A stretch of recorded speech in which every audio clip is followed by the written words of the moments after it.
Meu nome é Vanessa, eu sou aluna da segunda licenciatura em História, e esse é um trabalho que faz parte do meu estágio obrigatório de ensino médio. E eu vou falar com vocês a respeito da Revolução Francesa. É uma aula para os alunos do segundo ano de ensino médio, mas que também remete e traz conhecimento para qualquer pessoa que queira assistir. A Revolução Francesa, ela aconteceu na França de 1789 a 1799 e ela marca grandes transformações políticas, sociais e econômicas no mundo, né, que aconteceram na França, mas que remete ao mundo essas transformações. E para a gente poder começar a entender esse período, né, que foram longos 10 anos de revolução, a gente precisa saber o seguinte: nesse período a França, ela era uma monarquia absolutista. O que significa isso? Que o rei, ele era que comandava, né? Ele é que mandava, o poder era do rei. E nesse momento na França, a gente tinha o rei Luís XVI e a sua esposa Maria Antonieta. Eles é que estavam reinando nesse período na França, nesse momento, 1789. E para a gente poder entender o que estava acontecendo na França nesse período, também a gente precisa remeter um pouco na história e voltar um pouco para trás. As pessoas na França, elas estavam passando fome nesse período de 1789. Estava numa crise econômica, uma situação financeira muito ruim. E o que remete os antecedentes desse período? A Guerra dos 7 Anos foi um dos antecedentes. A França, ela entrou em guerra com outros países da Europa para poder disputar terras, colônias, né? E a França, ela acabou perdendo a guerra e ela perdeu muitas terras, muitas colônias francesas, principalmente para a Inglaterra. E uma outra coisa que antecede esse período, a participação da França na independência dos Estados Unidos. A França estava com raiva da Inglaterra. Então, a França entrou nessa briga por conta também disso. Ela ajudou os Estados Unidos financeiramente e também enviando suas tropas para poder participar dessa briga de independência dos Estados Unidos. E também um outro problema que estava acontecendo na França foi um problema do inverno rigoroso.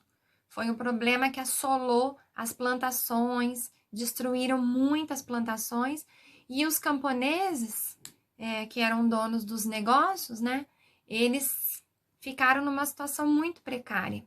E também as pessoas ficaram sem alimentos. Com esse estrago do inverno, as pessoas não tinham o que comer. Então, juntando tudo isso que eu contei para vocês, ajudou muito nessa crise econômica nesse período na França. E aí, nesse período, a gente tinha uma divisão de sociedade lá, que eram 3 estados. O primeiro estado era o clero, que era a igreja, era 1% da população da França. O segundo estado era a nobreza, correspondia a mais ou menos 3% da população francesa, que era o rei, a rainha, a família deles, né? E toda a corte que fazia parte dessa nobreza. E o terceiro estado eram o restante da população toda, correspondia a 96% dessa população. Nesse terceiro estado estava incluído o pessoal da alta burguesia, média, baixa burguesia, os trabalhadores rurais, os profissionais liberais, tinha os bancários, banqueiros, né? Estavam tudo incluído nessa categoria. Aí eu queria mostrar para vocês essa charge aqui. Só que antes, eu preciso falar para vocês o seguinte: qual que era o problema na França nesse período? O primeiro e o segundo estado, eles não pagavam impostos. Quem pagavam os impostos era só o terceiro estado. Então, nessa charge aqui, a gente pode ver, ó, o terceiro estado é esse senhor aqui, e em cima dele tem um nobre e um e um representante do clero montado nas costas desse camponês. Que é bem isso que estava acontecendo na França. O clero e a nobreza, eles estavam vivendo às custas do terceiro estado. E essa charge representa bem esse momento, né? E ela foi feita também nesse período, em 1789, para representar esse momento aí, que o terceiro estado carregava nas costas o clero e a nobreza. E o que aconteceu também nesse período? Estavam acontecendo na Europa toda uma revolução de pensamento. As pessoas estavam, os ideais iluministas, as pessoas estavam muito interessadas nesse assunto, né? E a gente tem aí representante desses ideais iluministas, um deles aqui, o John Locke. O que ele dizia? Que todos nascemos iguais e livres. Então, eles eram totalmente contra esse poder do rei absolutista. Eles começaram a questionar esse poder do rei, né? Essa monarquia absolutista. E também o fato das pessoas, dos homens serem tratados com essa diferença, não terem essa igualdade em questão de liberdade, de vida, direito à propriedade. A gente está falando de um período em que tinha escravidão, né? Então, além do John Locke, também tinha o Voltaire, que ele também propunha uma reforma social. Ele fazia duras críticas aos reis absolutistas e aos privilégios do clero e da nobreza. Junto com ele, Montesquieu também era um crítico severo e irônico da monarquia absolutista. E também do clero católico, que apoiava essa monarquia absolutista. Porque nesse período, gente, o rei, ele tinha um poder de Deus. Vamos dizer assim, a igreja dizia que o poder que o rei possuía era um poder vindo de Deus. E que as pessoas tinham que aceitar esse poder, né? E aí esses iluministas, eles vinham exatamente para poder questionar isso. E o que aconteceu nesse período? O pessoal, os burgueses, eles começaram a ter acesso a essas informações. E eles começaram a pensar, realmente, isso aí estava tudo errado. Como que pode o terceiro estado carregar o clero e a nobreza nas costas? E essa charge aqui, ela representa bem isso. Ela satiriza o espanto da nobreza e do clero com o despertar do terceiro estado. Esse homem que está levantando aí do chão, que está segurando em armas, ele está se desvencilhando dessa opressão. A gente pode entender assim. E o clero e a nobreza, eles estão espantados. Que foi exatamente isso que aconteceu na França. A Revolução Francesa foi isso. Foi o terceiro estado acordando para esse problema da opressão que eles viviam, né? Carregando nas costas o pessoal do primeiro e segundo estado. E aí, o rei, em meio a tudo isso, essas pessoas todas revoltadas, vamos dizer assim, nessa revolução, né? O rei, ele se viu tentando resolver esse problema. E aí, o que ele fez? Ele tentou, na Assembleia dos Notáveis, resolver, mas ele não conseguiu. E aí, ele acabou convocando uma assembleia chamada Assembleia dos Estados Gerais, que ele convocou o primeiro, o segundo e o terceiro estado, representantes, né, de cada um deles, para poder sugerir que o primeiro e o segundo estado também passassem a pagar impostos. Mas o que aconteceu? Começou uma discussão. Nós vamos fazer o voto por cabeça ou vamos fazer o voto por estado? O primeiro e o segundo estado, eles queriam voto por estado. E o pessoal do terceiro estado, que era a grande maioria, eles queriam voto por cabeça. É óbvio. E aí virou aquela confusão, o rei dissolveu a assembleia e ninguém conseguiu chegar a nenhuma conclusão, mas o pessoal do terceiro estado, eles continuaram nessa manifestação e começaram a se reunir separadamente. E eles se reuniram e se denominavam como Assembleia Nacional. Então, eles se juntavam e eles faziam essas reuniões. E nessas reuniões, a gente vai aparecer a figura de uma pessoa chamada Maximiliano Robespierre. Ele vai aparecer bem lá na frente, depois na história, mas vocês vão se lembrar dele. Ele tinha um discurso, e ele sempre inflamando o seu discurso nessa assembleia, dessa questão da opressão, dessa questão do terceiro estado sendo massacrado pelo primeiro e segundo estado.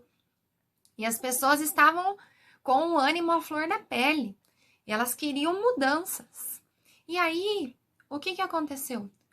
O terceiro estado se juntou numa quadra para poder, uma quadra de um jogo de pela, né? Que era um jogo lá na França, um esporte. E eles se juntaram nessa assembleia, ela ficou muito conhecida como Assembleia Nacional, foi o juramento da pela. O que eles disseram? Que eles só sairiam dali quando eles conseguissem escrever uma nova constituição para a França. E para que o rei não os ameaçasse, porque o rei já estava, nesse momento, muito furioso com toda essa revolução. Eles também montaram uma guarda nacional, que ficava ali na porta dessa assembleia para poder protegê-los, para que eles conseguissem montar essa Constituição. E aí, o que acontece? Eles já tinham armas, porque em meio a todo aquele alvoroço, eles já tinham roubado armas, eles estavam ali, os civis, junto com alguns da guarda francesa, mas eles precisavam de pólvora, né? E aí, o que eles fizeram? Eles foram invadir um prédio chamado Bastilha. A Bastilha era uma prisão política. E aí, isso também marca muito essa Revolução Francesa, que foi essa tomada da Bastilha e a queda da Bastilha, em 14 de julho de 1789. Eles vão até lá, os manifestantes do Terceiro Estado, e eles derrubam a Bastilha. Eles roubam as pólvoras e eles levam o prédio ao chão. E nesse momento, eles estão com os ânimos à flor da pele. A França está toda envolvida nesse processo de revolução, né? Principalmente o pessoal da baixa burguesia, né? E aí eles conseguem fazer essa declaração, essa nova Constituição, que eles chamam de Declaração dos Direitos do Homem e do Cidadão. E nessa declaração eles colocam que todos os homens nascem livres e iguais nos seus direitos. E o que significa isso? Eles extinguem na França a escravidão nesse período, né? Não nas colônias, mas na França mesmo. E também eles colocam direito de igualdade jurídica de todos os cidadãos. Eles colocam liberdade de produção e de comércio, proibição de greves. Eles colocam a liberdade de crença religiosa. Isso também foi um grande passo, né? Porque aí eles colocam uma separação entre Estado e religião. A Igreja Católica já não ia mais dominar nesse momento. E eles também colocam o voto censitário. O que significa isso? Que a partir desse momento, todos os cidadãos acima de 21 anos de idade que possuíssem terras, eles poderiam passar a votar. Porém, mulheres despossuídos de terra e trabalhadores não estavam incluídos aí nisso. Mas já era um grande avanço. Nesse momento, na França,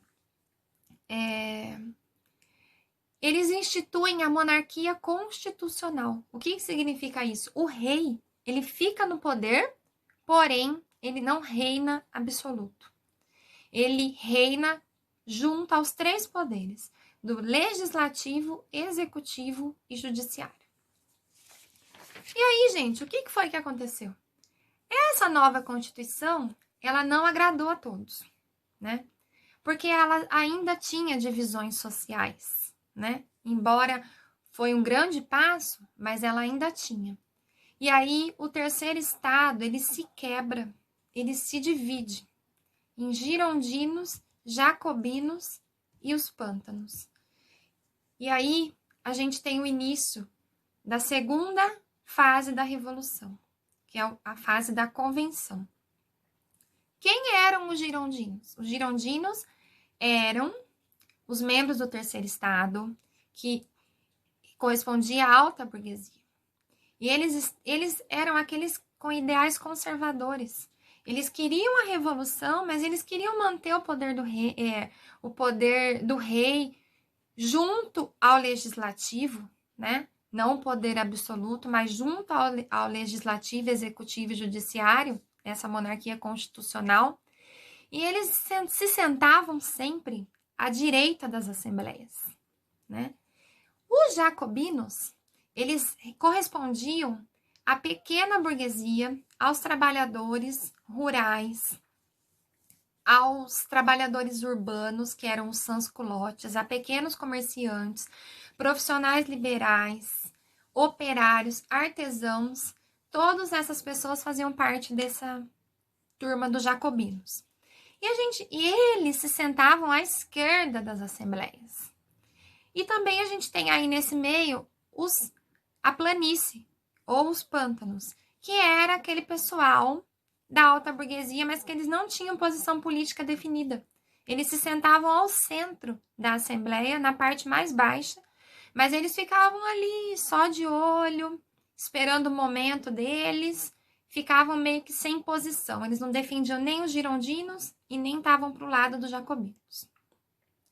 Nesse momento, gente, o rei Luís XVI, ele estava muito bravo, porque ele não estava aceitando perder o poder. E ele resolveu conspirar contra a revolução. Ele resolveu fazer uma união com os outros países para poder restaurar a monarquia. E aí ele tentou fugir. Mas nesse momento que ele tentou fugir, ele foi preso e ele foi acusado de traição. E aí, nesse momento, a Assembleia, ela convoca a Convenção Nacional. Por isso que a gente vê o nome dessa segunda fase da Revolução como fase da Convenção. Eles destituem os ministros e eles passam a declarar a França como uma França república. Não era mais uma monarquia constitucional, já que o rei foi destituído, né? O rei foi preso e ele já não ia mais governar nem com os 3 poderes. E aí, o que aconteceu? Nesse momento, a França, ela ainda estava naquele alvoroço todo. Os outros países da Europa, eles começaram a se juntar com forças antirrevolucionárias. Eles queriam acabar com a revolução. E aí eles decretaram guerra à França e mandaram as tropas para lá. E aí o pessoal do Terceiro Estado, eles montaram um exército para poder defender a França. Daí tinham os civis, alguns membros que eram mesmo do exército francês, faziam parte. E aí estava aquele alvoroço na França.